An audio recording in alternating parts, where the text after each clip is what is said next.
What is up, everybody? Welcome to Comic Book Club. I'm Alex. I'm Pete. And we're coming to you live from a couple places on the internet. We are live on Facebook. We're live on YouTube. We're live on Twitch. We're live on Twitter. Maybe you're listening later on Spotify, Stitcher, or wherever you listen to your podcasts. It's all good. Now, we should mention this is a little bit of a bummer. Our third, Justin... JT says. We talked about this the last time. He is an understudy at the Met, right? That's right, at the Metropolitan Opera. And this is not a joke. He actually is. And we were just talking to him before the show because he found a place to broadcast. And in the basement of the Phantom of the Opera. Exactly. That show closed. And then he moved over to the Metropolitan Opera for real. So that was very cool. But then he froze. And we thought it was going to be a funny bit that he was going to be froze the entire show. But then he left. Oh, wait, maybe he's back. Here we go. Justin? Oh, that's not working.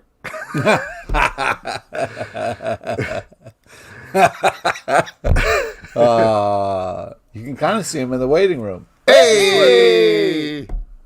Almost is. You're on a little bit of a delay, but welcome. We were just setting up the circumstances of you broadcasting from the Phantom of the Opera. Ooh, look at you. Thank you. I'm going to go on for you. Really beautiful. I don't know if this is going to work, but I'm trying. I'm living it up here. Well, we're very excited to have you here, Justin. Of course, we're happy to have everybody who is watching online. We have some great guests for you tonight. Why don't we bring in these two guys first to talk about their book from Ahoy Comics. It is now in trade collection, and it is awesome and wild, and I'm excited to talk about it.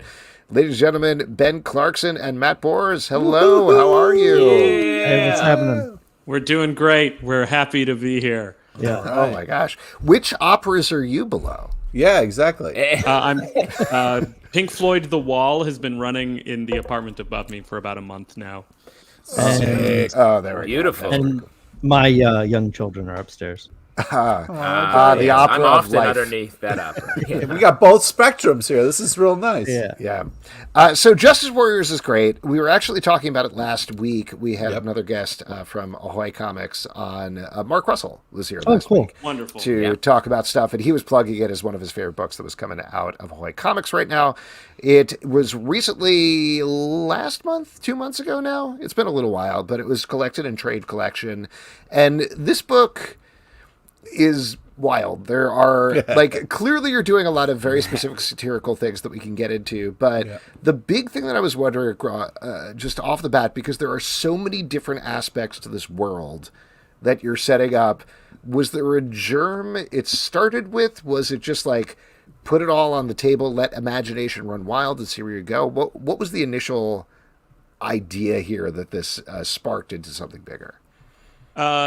I've been working on Justice Warriors like a world. I've been building the world of it for like 10 years. Yeah, it starts as a world. It's like a world. It's like this little clockwork universe that I've been building for like 10 years now. Wow. And I originally wanted to pitch it as an animated series because I come from animation. And I approached Matt because I was sick and tired of pitching it to executives, and I was like, I'm just going to make it myself. I'll self-produce it. What do I need to do that? Oh, money. I need money. And so I literally just started DMing Matt, and I was like, do you know I don't have a lot of money, by the way. Yeah. Oh, money guy. Nice. Yeah, money guy. I'm ideas, he's money. And he loved it, and he agreed that he would love to write on it if I found some money somewhere. And from there, we started talking about it as a comic, and then we built it up from there. So there's no like one seed where it comes from. It's like I've just been collecting little bits of stuff for like a decade. Like one character comes in 1 year. It took a surprisingly long amount of time. It used to be called Dome City. To turn it into Bubble City, it took like 3 years. It's embarrassing how long it took. Well, speaking of that, the architecture is great. I love the buildings you guys have. This is a super creative book. That's one of the first things that jumped out at me, like how creative and interesting it looks.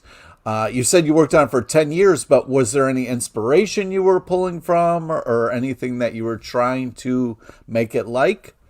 I had heard. I'd never read Judge Dredd, but I'd seen the Stallone movie, and I was like, that sounds like a really good idea for a comic.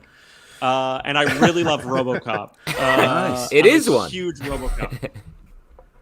It's very similar to RoboCop. I watched it recently, and I was amazed that we were able to reverse engineer RoboCop pretty well. Like you saw the poster of RoboCop and then Yeah. worked backwards from there. Yeah.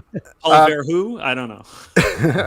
I mean, Matt, when Ben came to you with this idea, obviously you added in your own ideas and fleshed it out and went back and forth. What was that process like? What did you first throw back into the project, if you remember?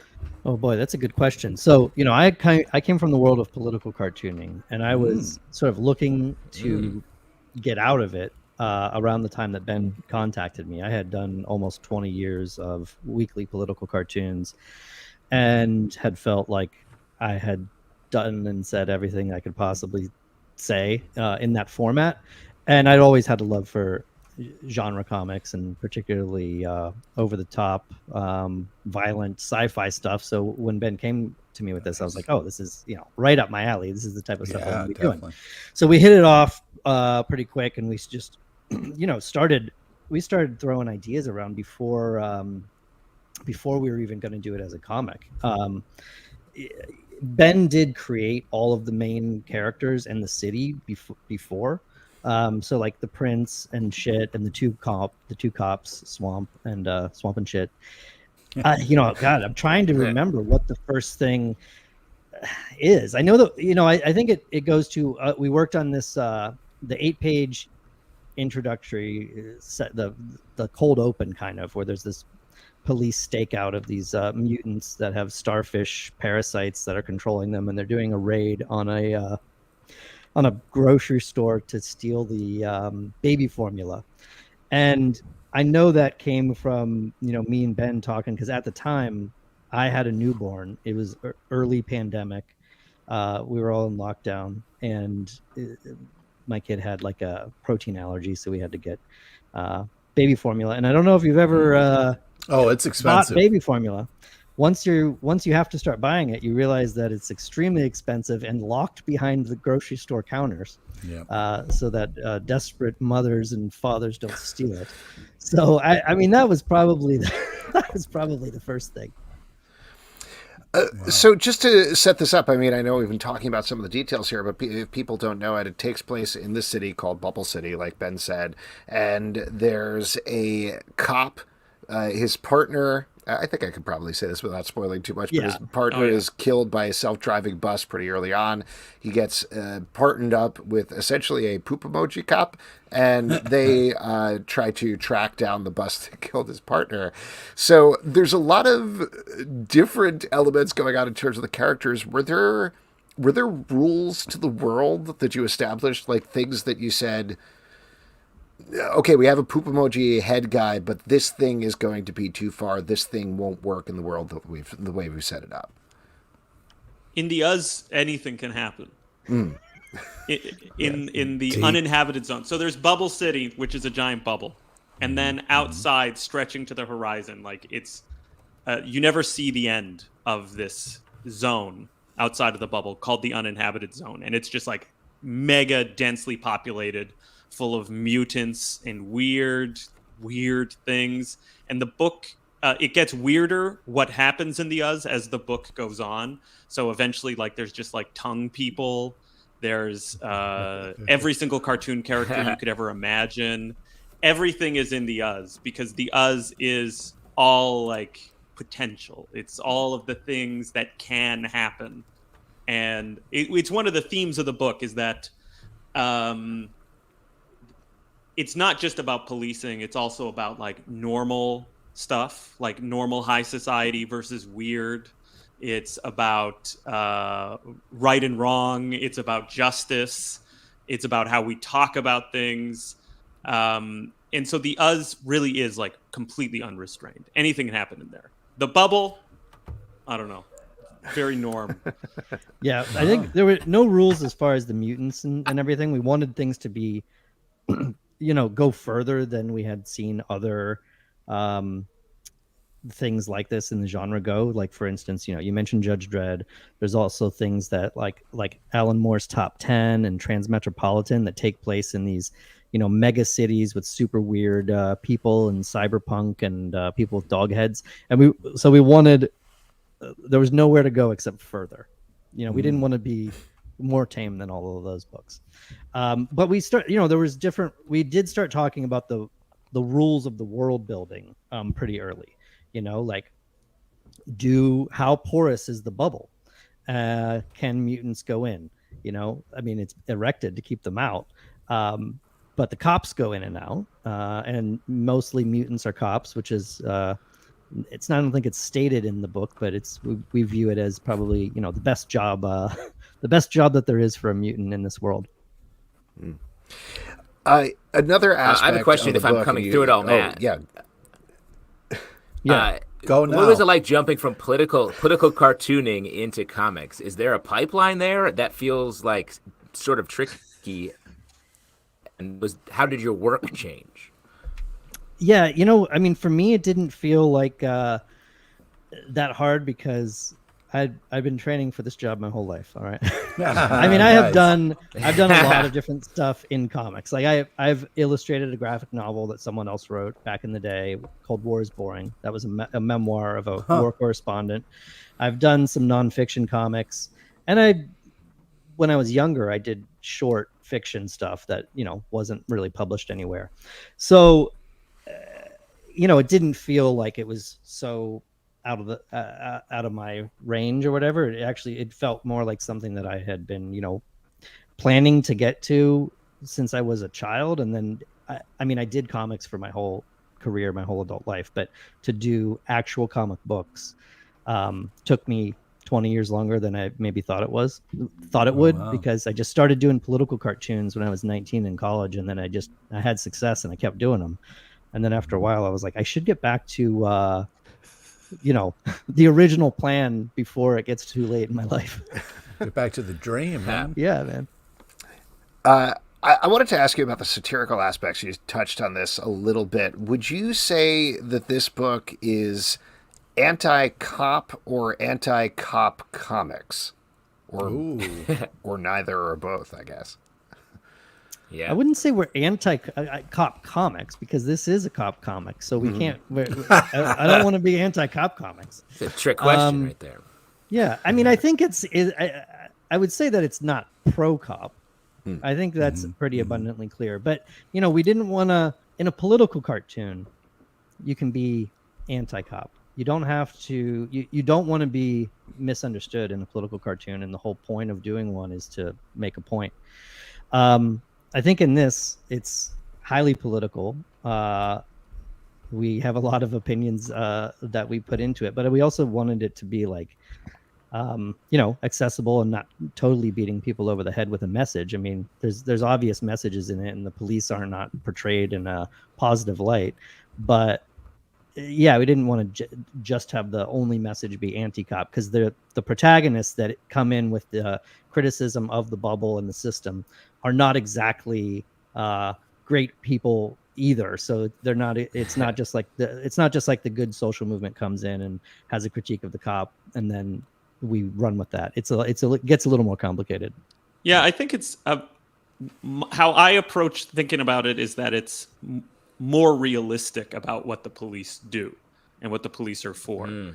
So one thing that I'm like obsessed with true crime right now.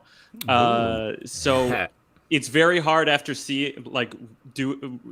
being brain broken from true crime to be completely anti-cop, because I'm like, I don't want these people on the streets. My God. But there's a lot of like propaganda out there that tells a very rosy picture of the cops. And even if they do say, oh, the police are corrupt, there's a good cop that beats up the bad cop. But what if they're all bad cops? And that's them working as they're supposed to work. So do you have a take then on how you balance the comedy aspects and the political aspects? Is there a ratio in your mind in terms of what you need to hit, or is it more about where the story takes you, leaning into the joke in some places, leaning into the message in others? It's a good question. There's I don't think we think about it that much. Because what we try to do is we try to find a story where all the targets we were trying to hit fit in to it, and then follow the story a little bit. Because if it doesn't have an interesting story, who cares? Then it's like 2 jokes. Why are you going to read 170 pages? 170 quality pages. These are these are beautiful pages. It's a high value book, good value. You're not going to go through the whole book if there's not a good story. So story comes first. Characters are really important. But that's what was important for me over that 10 years of building a world where the satire sort of happens by itself, because the world is the satire. Because it's sort of every problem that people sort of talk about on the news and stuff cranked to 11, so that the characters have room to just be in a Michael Bay movie. Matt, I was curious to ask you, I mean, this pivots off this discussion a little bit, but you obviously pretty famously created the Mr. Gotcha character, which is on the nib, and other characters. I'm sure this comes off all the time, but I'm curious for our audience as well. That's something that has been, through the process of the internet, through the process of memification, almost abstracted often beyond your original intent. I was curious to get your take on that, how that affects you as a creator, as an artist, what your thoughts are. Well, I've never had to think about a drawing I made as much as this one. It was just a 4-panel comic. I was used to do 3 a week, and then I went down to 2, and then 1. I think I was doing 2 or maybe 1 by the time this came out. It was 2016, and it was just rebutting this internet argument that is still popular, which is just sort of like critiquing something while participating in society. Saying, well, we should have more efficient vehicles, or iPhone factories should have better conditions. That was the original argument. It's like, well, you use an iPhone, or you use a car, or you exist in society. I mean, it didn't get popular right away. I don't remember exactly the path it took, but it built slowly over a while. And then by 2018 or something, I was like, oh, this has reached the ceiling. And then just kept going. People still use it all the time. So it's it's fine. I guess there were periods in my life where I thought it was a little annoying, because it just like people would constantly be tagging me online with it, and then people were using it wrong, and then other people got mad, and they're like, you're using the stupid Matt Boers cartoon and all this. And so people fight about it, and I try to stay out of it.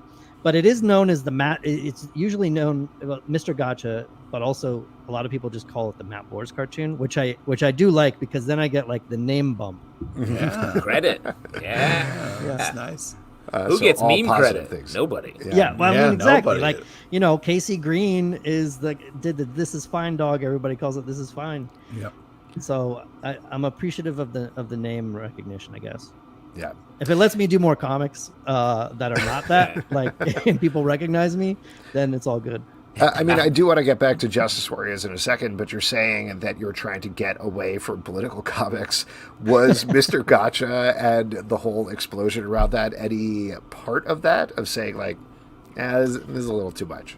No. I mean, in a nutshell, it was 18 years of doing it, and then the pandemic, the end of the Trump years, having a newborn and a toddler at the time, feeling like I had, I just cycling through Trump cartoons and mass shooting cartoons and police cartoons, and I just got artistically burned out on it. And then I should add though, Mr. Gotcha is in Justice Warriors. I don't want to say what happens, but he appears, then draws him, and he's the guy who goes to the tarot card reading. Yeah. Oh yeah. Awesome. That's great. This is way off topic. Maybe actually it isn't way off topic. I think it's kind of on topic, but I was curious to get your guys' take on this, particularly because Matt, the stuff we've been talking about, and Ben, you've done a lot of animation stuff. And I, right before the show, I saw a bunch of people fighting about this. So, again, I'm pretty sure I know what your take is going to be, but AI art is something that people are talking about a lot. I think we've been pretty negative about it here on the show. I was curious to get both of your take in terms of what you think about that particular aspect of the industry, if you want to call it that. If you do think there's any positive aspects to it, if it's all negative, what your thoughts were. Ben? I love AI art. Yeah. Oh, it's okay.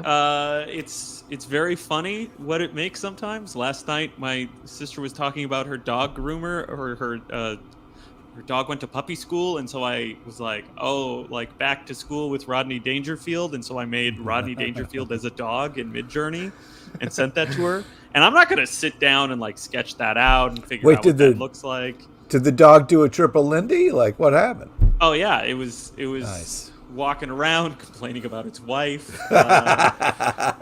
I get no rough spect. Did it say that? Throw me a bone over here. It's good for some things. I've been using it. I'm doing an animation project right now, and I'm using it for all the backgrounds. Because why would I paint them if I can just get Midjourney to generate them? And then I go in and I edit it, and I do some Photoshop filters, and I make it fit. It gets rid of a lot of like busy work.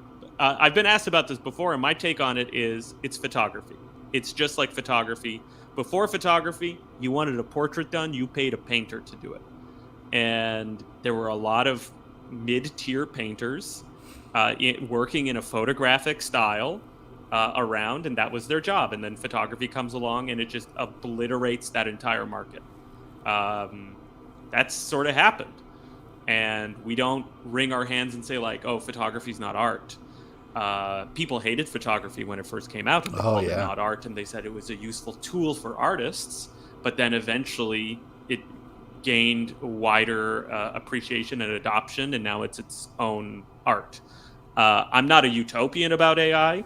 I think it's definitely trained on a bunch of stolen images. Mm-hmm. I don't know what to do about that without having some sort of larger social conversation on who gets to starve and who doesn't get to starve. But we don't want to have that conversation anyways. So I don't know. Over to you, Matt. Yeah. I mean, I'm worried about what's going to happen with a lot of different stuff. Now we got songs coming out that you can't really, unless you're told, you can't know that they're AI songs. And we're not far off from like BuzzFeed and is experimenting with AI generated clickbait travel articles. I feel like the internet's going to get a lot crappier, and it's already pretty bad. Wow. But it's going to get filled with junk that is easily generated and maybe even perpetuates itself somehow with bots. And I don't feel like it threatens my livelihood, because I defy, I mean, I might regret saying this, but I defy AI to create something like Justice Warriors. I mean, I think, there's a lot of aspects to that. Maybe it can mimic sequential art and story and jokes even. And this stuff has moved fast, but I don't feel like my career is that threatened. But like, if you're doing fan art and pinups, and if you're a guy who likes elf babes, and you can just go and get your elf babe done to your specifications now, all the stuff that's kind of like in artist alleys at conventions, like, here's the Walking Dead characters, but they're the Simpsons and stuff. Like, I just see like that's over. I feel like that stuff is done, because you can just start making it on your own now. It definitely is going to highly advantage original content creators, because anyone who's making derivative works, like, what's the value add that a machine can't do now? I will say I have a application I think it will be genuinely good for if you use it the right way. And people start doing this with Photoshop, and then sort of like snap tools in the drawing programs and stuff. I don't know if this is too inside baseball for people who watch this, or if they're into how comic books are drawn. But like, I'm imagining that pretty soon the guys who draw Spider-Man books are just going to be like, okay, we've got to use like an AI tool to generate the skyline on like the 3-point perspective, and Spider-Man's in front, and you got to draw 100 New York City buildings. Guys started using Photoshop for that stuff a long time ago, and they were said to be cheating. So I feel like that stuff is going to happen. Like, it's just you can't erect a dam and prevent it from happening. I mean, I don't want it to take over art and comics and all that, but I do think it's going to have some uses, and we're going to see people start using it, and it's a little inevitable, unfortunately. We do have a question here about this, actually, from YouTube. This is from Federico Rosa. Since Ben uses, have you ever used AI art to get a base to a drawing, like see the perspective or something or similar? I have done this as a joke for a friend. I wanted to make some romance novel covers for a joke present. Oh, fun. Yeah. And I made these things, and I decided to do a paint over on top of it, because like then it had the hands, and the hands were like blah, and I was like, I can do a better hand, thank you. So I fixed the hands, I like added details I wanted to. One of the problems with AI is that it's really low res. Like, it still only outputs at like 1024 by 1024, which is not fit for print. It's fine for the internet, it's fine for memeing, but you can't really use it. And then for perspective or something like that, I don't know, I'm better than the machine. I'm sorry, like I'm a better. It can't draw, it can paint. Yeah. Midjourney can paint. It's really good at painting. It cannot draw worth shit. Ben knows 5 fingers on a hand.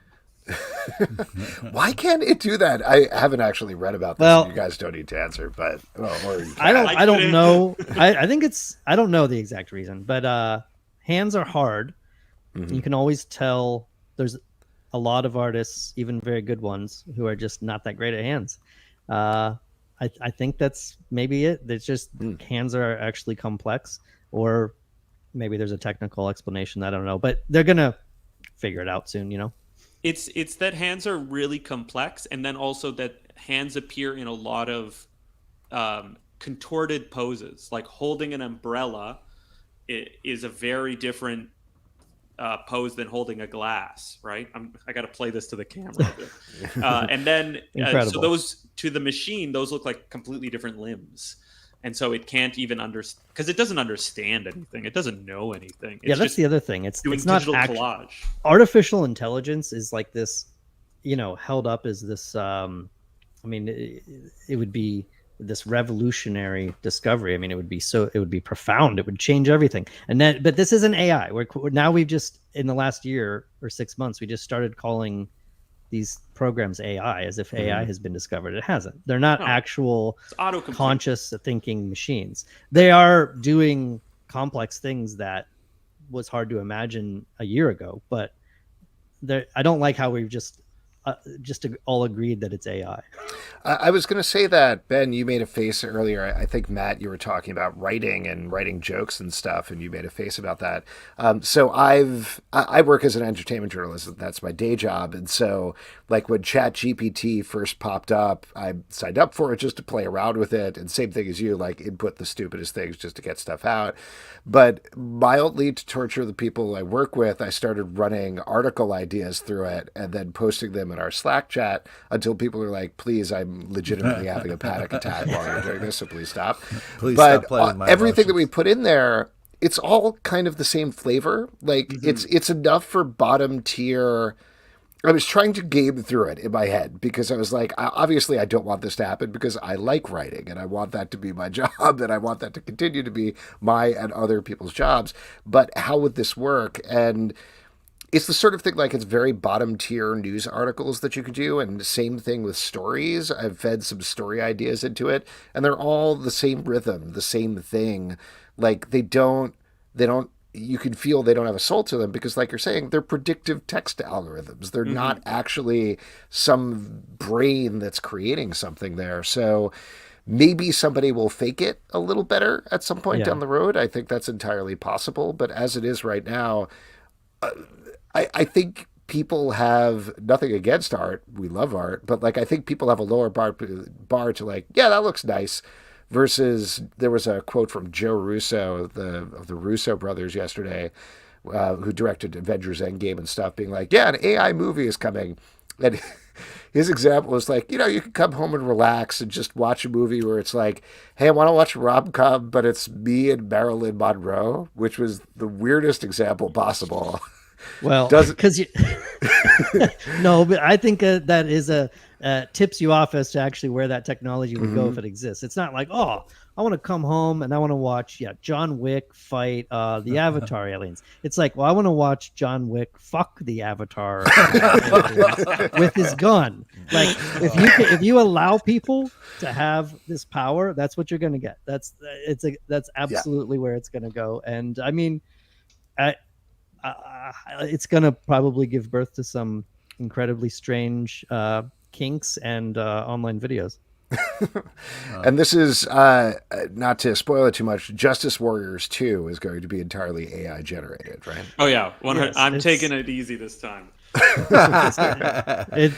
John Wick is in it, and he fucks a lot of people. Before I let you guys go, though, so Justice Warriors is out now. Like we said, you could buy the whole trade of that pretty much anywhere where comic books and books are sold. But what else should people be looking forward to from the two of you, either together, if you're going to be working together again, anything else coming up, anything you want to plug? It's not officially announced in any way, shape, or form, but Justice Warriors is a continuing series. And so things are moving and being written.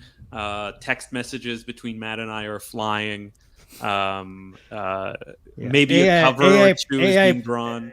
Chat GPT is desperately trying to come up with the plot for the second Oh, one. yeah, man. No, we have years of stories planned for this. So just to be clear, this is like, creator-owned work that is intended to be a long-running series, and we want to get to every aspect of society. We're going to do one on elections, one on sports in this world. We're going to go down the line and do a ton of stuff. Oh, wow. Awesome. That's great. Oh, And then- go ahead, Ben. I'm just making some films on top of that, and Matt is always writing cartoons, which he will birth upon the world someday. Yeah. Cool. Excellent. Well, guys, thank you so much for coming on. A pleasure chatting, and good luck. Looking forward to the next Justice Warriors. Hey, thanks a lot for having us. Thanks for having All us. right. Have a good night. Take care. Later. Bye. All right, let's bring Justin back.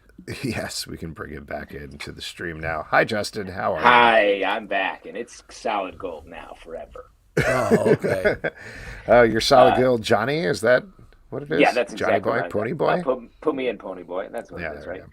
I love the idea that the beginning and end of the future internet is what the Na'vi are going to fuck, just over and over again. That's where that will be the remnant of our society. That's where it's all going. man. And Joe Russo was like, yeah, and if you could throw me in there, that would be great.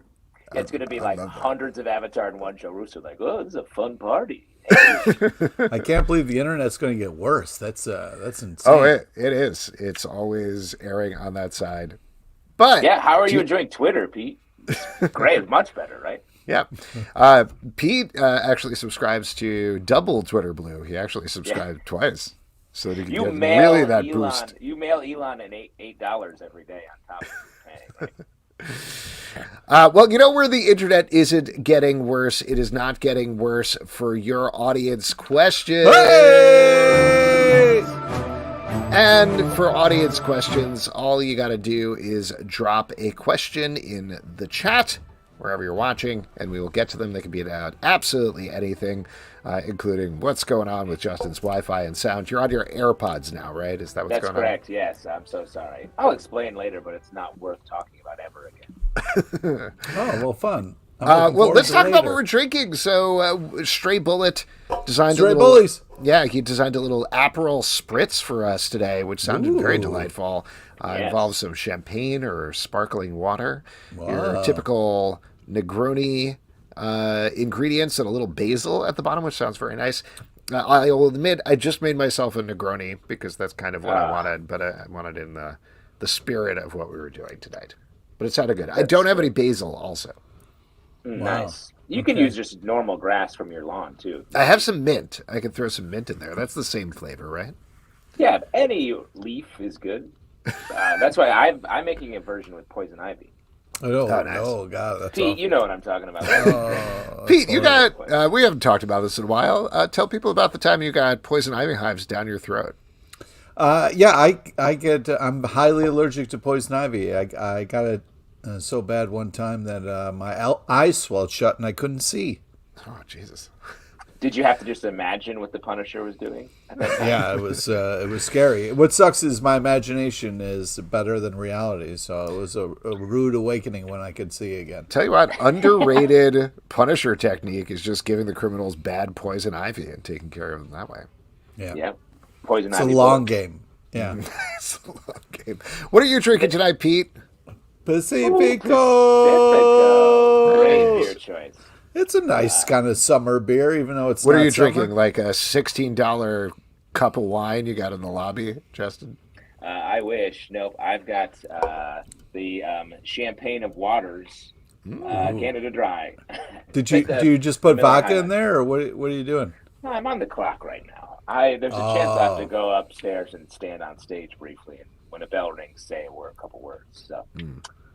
Wow. We got a you're like request here Tinkerbell. from Stray Bullet. Retell the story of the time Pete ate too many cookies. I will say, my niece. So my niece is doing it's not the summer. She's doing a semester in Philadelphia right now. She's Oh, my working God. at it's not a water treatment plant, but it's basically like the people that take care of the water in Philadelphia. Cool. Water ice. Water ice? The water ice people. No, she's working at like a firm where they actually deal with the pipes and the sewers Oh and man, we everything. need, Make we sure- need plumber. that. Philly You're saying needs she's that. a Yeah, plumber. she's a plumber. That's She's what I the was Super Mario brother. Yeah. Anyway, she's that there, David is Beach. their office is apparently above Reading Market, and I was like, oh man, Oh, there's a great cookie place there, but I have to warn you, and here's why. And then I told her the whole story. yeah, I mean, the cookies I are like- too good. Stray Bullets, like that time that Pete ate too many cookies, like it was singular. This happened anytime Pete was there or heard about this place. I believe we were mailed cookies, and Pete ate them all. Yeah, Right? yeah, that's true. I did eat all those cookies. Yeah, you got so sick you couldn't do the show. Yeah, that's what really backfired. You know. Ironic, it was a fan of the show who got you the cookies. Yeah. Gift Oh, of the man. Magi. That's a All right, we got another question here. This is from Scheuchler. If you could have one comic title turned into an opera, what would it be? Oh wow. I mean, I think- Deflator Mouse from The Tick. Oh For nice. instance. I was going to say Named after an opera. the Schism was very kind of dramatic. You know, the fight between That's a good Cyclops call. and Wolverine. You know, there was some epic Wow. kind of like Pete, that's great. Man, Pete choosing a Cyclops-based X-Men comic is insane. I mean, any sort of Batman. I feel like just the Batman origin story into. I know that's shades of Spider-Man Turn Off the Dark, but Batman has that. It's why the movies are so like brooding and tragic. You could easily just do that. well, on the same note, talking about Spider-Man, you could probably do a Craven's Last Hunt opera. That would be pretty Oh. cool, right? Tragic?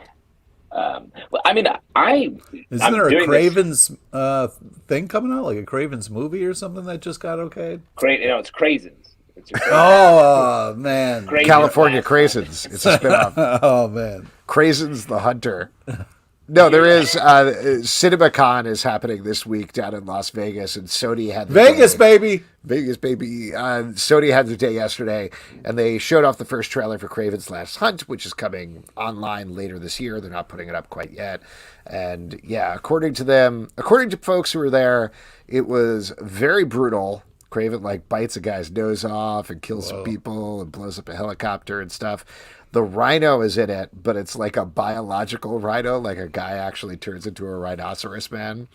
And somehow maybe scarier and worse than Yes. the previous Paul iteration. Giamatti. Paul Giamatti. In the, one of my in the favorite things suit. that's ever happened in movies. Oh my god, that Tiny was little so Paul hilarious. Giamatti head in the rhino suit. Will that photo ever be topped by Oh the my most God. embarrassing Oh green my screen CGI photo? It's Oh, amazing. incredible. And the other thing they mentioned about that movie, just to throw it out there, which always drives me up the wall, it's like a personal pet peeve. Aaron Taylor Johnson, who's playing Kraven the Hunter, was like, yeah, it's going to be rated R, Vegas. And people were like, woo. And in my head, I was like, it is not rated R until you submit it to the Motion Picture Association. Oh, of you're America. such a nerd, dude. Come on, What a bro. dork. Yeah. Also, I mean, just celebrating that, like, we're gonna say fuck more than once. It's like, oh, cool, really cool. Yeah, that's great. Yeah, saying fuck. All right, well, there we go. This is a question for Pete from Frederico Rosa. If he saw the theory that Mary Jane's new boyfriend is Mephisto my in disguise, God, how mad that- he'll be if true. What a Oh, great question. if that turns out to be true, I'm gonna find Jordan D. White and oh man, Why Jordan D. White? He has That's nothing to do true. with it. You He can He find was the Nick only guy I Nolte. know works at Marvel, just to kind of yell at somebody who works at the office, because the amount of torture that we've been put through for that to be the turn would make me just Why is fucking Pete lose it. in jail? Oh, he yelled at a janitor who came out of the Marvel building. So wait, is the theory here that Mephisto's long-range plan was, one, break up their marriage, two, fuck Mary Jane? Well, I think, and have children. I think maybe it gives new weight to the Whisperer if when they're walking away, he's like, hey, you want to go out sometime? Or like, what's the deal with you and this Peter guy? Maybe ever dance with the devil in the pale moonlight? come on. Now you're crossing. You can't cross Marvel and DC. You can Come cross. on, dude. You can cross amalgam. That was an amalgam statement. This is a real question from Stray Bullet. If you could be a comic character's sidekick, who would it be? Great question. I mean, I guess we're talking about someone. You have to be a sidekick for a hero where you got to train up. You know, it's not like Right. because if I was like had really great aim, I'd be like, well, I sort of have to be Green Arrow. Mm-hmm. You know, Well, and just to check, is this we are the comic character sidekick now when we're all very old men? Or is Younger Very old? selves. Our younger selves. relatively old. Relatively old. imagine the hero takes on an older sidekick. Yeah, Baller just like- move. It's like hiring an old intern. That would be great. I would love that. A superhero gets accused of ageism, and he's like, well, check out my sidekick who's Yeah. 40 We got a years lot old. of applications, and of course, Floyd had the most Here's- experience. Here's old Arrow. I mean, it worked for Robert De Niro in The Intern. You know what I mean? There you go. One of my favorite movies. Sure. Yeah, that was definitely not just a trailer. Pete, Uh, little Hulk, I think would be great. Pete, Oh yeah. You imagine Pete. little angry me teamed up with the Hulk? Oh, wow. The we adventures we would have. we discovered something that I can't believe we haven't said on this podcast, but Pete LaRage, like put it in there. That's genius. Wow, you got to patent that. You got to trademark that or something. 100%. Who would I want to be a sidekick for? I want to be a Robin's Robin. You know, Oh, okay. like a little egg. Like, you would be called the Egg. Exactly. The spring egg, little blue shell. Squirrel here's the Girl. thing. Squirrel Let me just Girl say- might be fun. I could be Squirrel Yeah, Girl's sidekick. That's fun. Yeah. And Yeah. you could do that at your current age and state. I agree with Stray Bullet, though. You would be Cypher's sidekick. Oh, Yeah, the dictionary. yes. I'm- I'll get I'm- you books. It'll be like, no thanks. I'm currently, an understudy here, so I am already sort of a sidekick. Oh, I'm wow. like actually. So this sidekick question's right a now. little too close to home for you right now. Exactly. It's I kind of feel like making a you sidekick. angry. Nice. Yeah. This is from John Dorsey. Gents, what are your favorite visual creators, independent of partnership? Independent of comic run. One penciler, one colorist, one inker. I got to say up front, and this is definitely a family Dexter horror show. Vines. we are bad with colorists and inkers. I apologize about that. I Yeah. feel bad about that whenever I put together the writer-artist lists for our Stack podcast. I'm like, "Ugh, I should include them. I know I should include You them, should. but I don't. You definitely should. I'm doing a lot of work, man. I'm doing You a lot are. of work for these shows. 100%. You are. 100%. Don't give him shit. So I feel bad about it. But like, I mentioned this before, just in terms of inker, Klaus Janson. I mean, that's an easy answer, but like Klaus Janson, particularly, I know you're not asking this, but like him working with John Romita Jr., that's just sort of a classic combo. Same thing, Klaus Janson and Frank Miller works really nicely together. So my one inker at the very least is Klaus Janson, I'd throw out. And colorist, maybe Matt Wilson. He does good stuff. Not the Matt Nice. Wilson we had on the show a couple of weeks back, but the other Matt Wilson. Good. I'm trying to think. I'm also Googling at the same time. Lee Weeks, I think. I've been liking his art as well when he's on penciler duties lately. I'll throw out also on colorist, Laura Allred doesn't get the shout out she should in the Mike Allred, Laura Allred partnership. But it's just her colors are always like super nice and clean. You know, they're very flat and simple, but it works with the artwork, and they always pop very nicely. Penciler though, that's the one we can actually talk about without fumbling here. But then it becomes really hard. Like, who is your favorite penciler? Yeah, Pete's gonna say Chris Bocciolo. Chris is Pete's on silent. Did you mute yourself, Pete? Yeah, sorry about that. Yeah, I think that the Botch You were Man. gonna say it. Yeah, definitely. But also, I mean, when I was younger, it was Jim Lee, Mark Silvestri, were kind of like the ones that was like, oh my God, this is so cool type stuff. I thought of Wade von Grauberger. Isn't he a colorist? I think he was the colorist on Starman back in the day.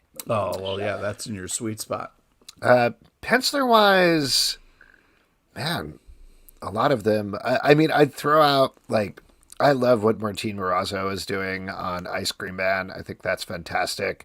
I love everything Riley Rosmo does. And just, Yeah, the Rosmo for looking sure. at it.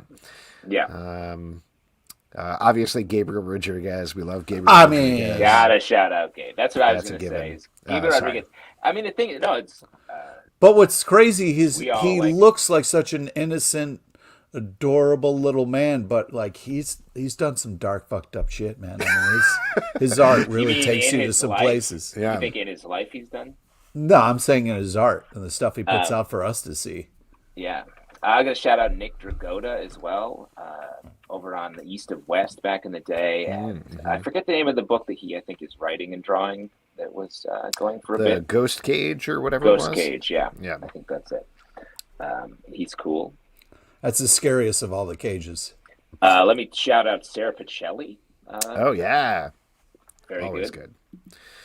Great. All right. I think we got one more here. This is from Stanley. Do you think legacy characters are ever compelling or just retreads? Great call. I mean, I think it just depends. It really depends on the writer and sort of the situation. I think when it's a swing, I feel like the Green Lantern universe does a good job. They've almost done too many different Green Lanterns. I feel like there are so many like Green Lanterns right now.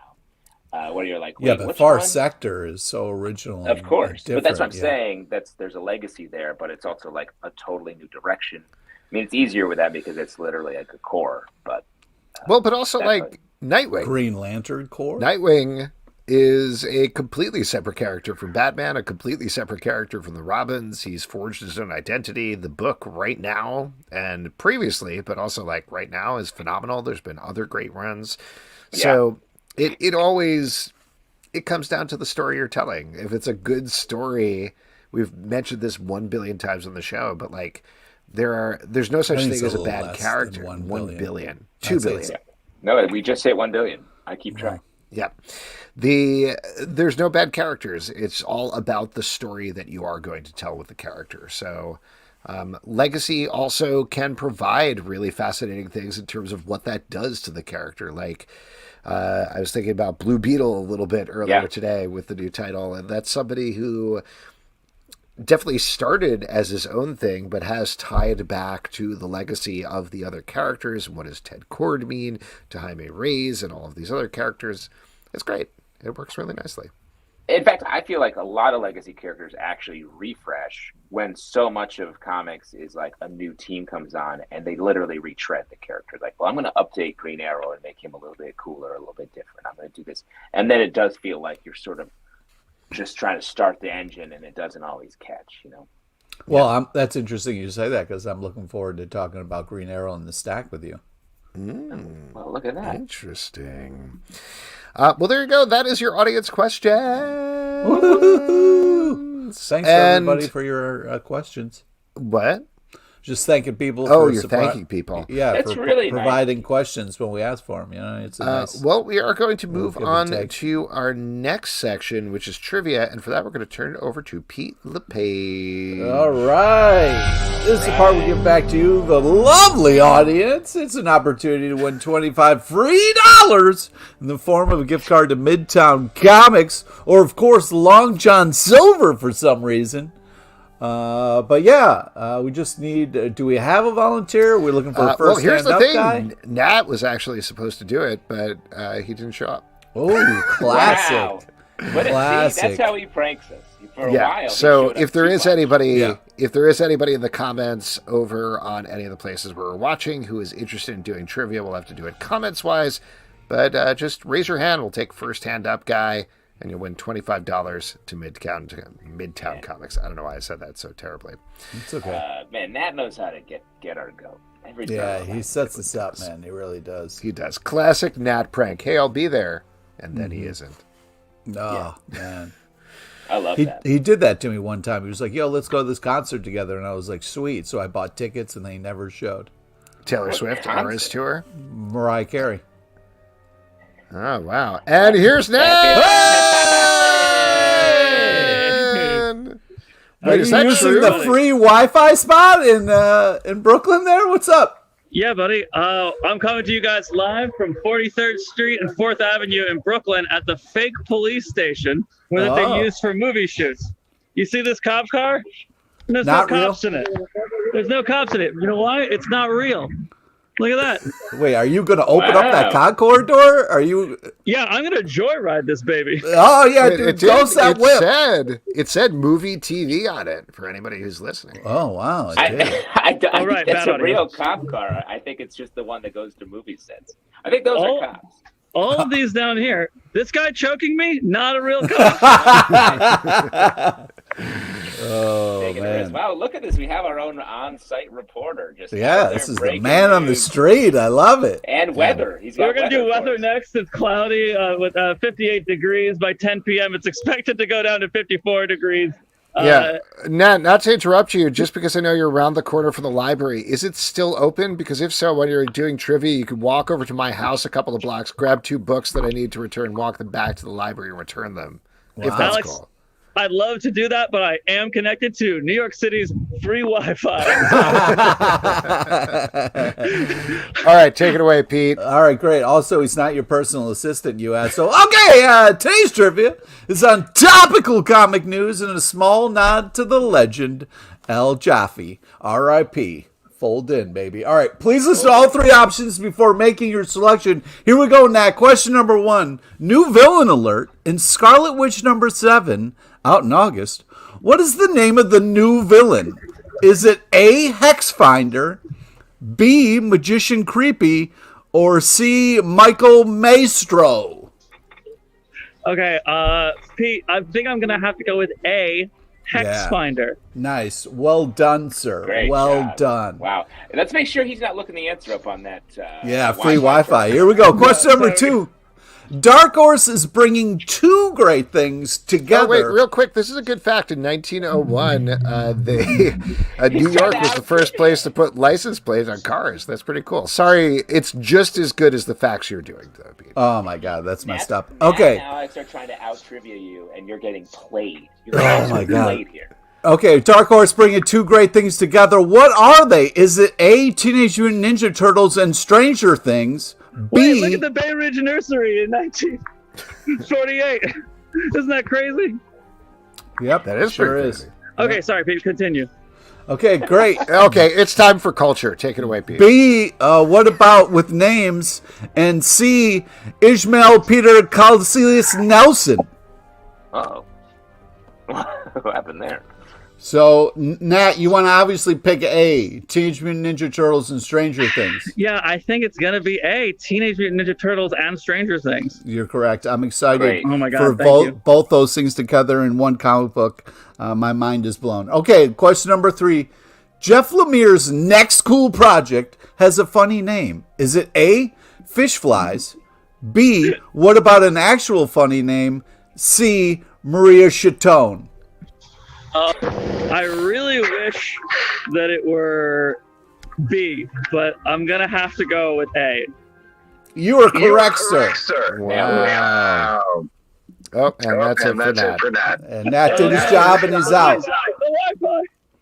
Oh, man. New York City Wi-Fi. No thanks, Mayor Eric Adams.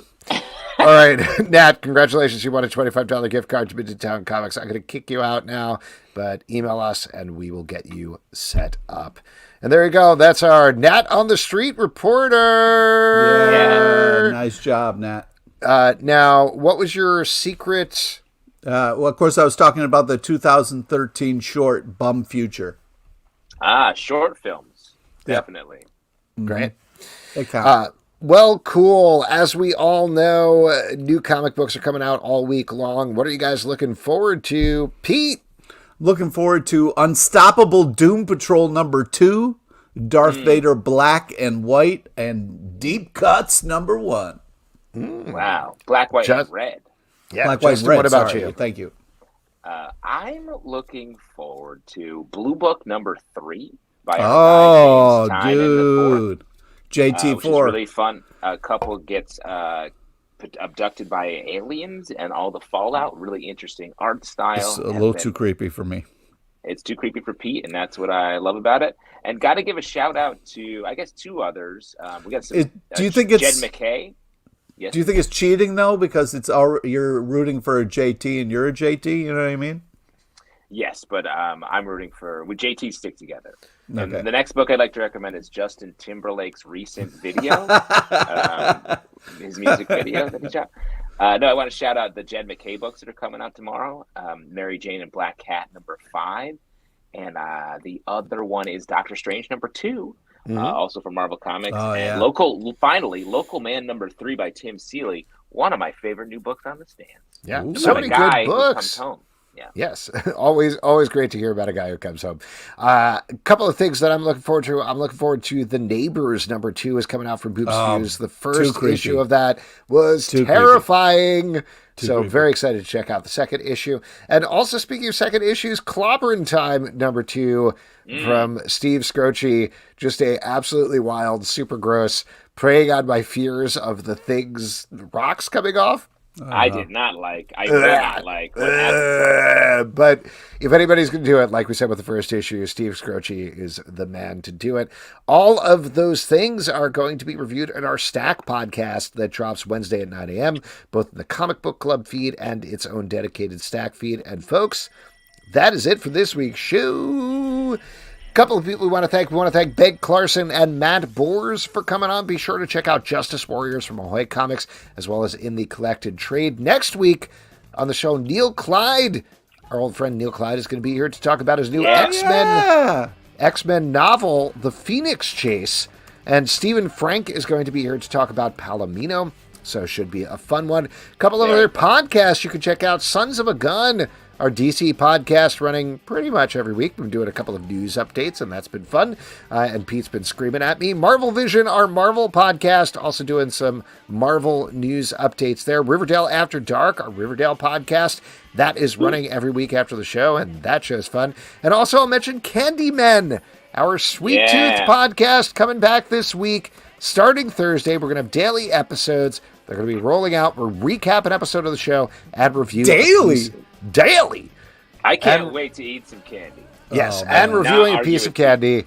And I can't wait for the last episode because it'll be like this greatest candy we've ever tried. So I'm really excited about it. Because we wouldn't do a weird thing on that. Yeah, because that wouldn't make any sense. It would be anticlimactic. Patreon.com/comic book club to support the show and all the shows we do. Don't forget to subscribe on Apple, Spotify, Stitcher, or the app of your choice at Comic Book Live on Twitter, Comic Book Club Live on Instagram or TikTok, comicbookclublive.com for this podcast and many more. Until next time, good night. Thank you, everybody. Take care of yourself out there.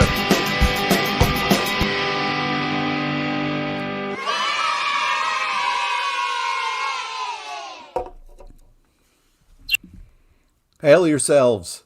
Wow, nice job catching it, Alex. Thanks, man. I'm working on it. All right, bye, everybody. Later.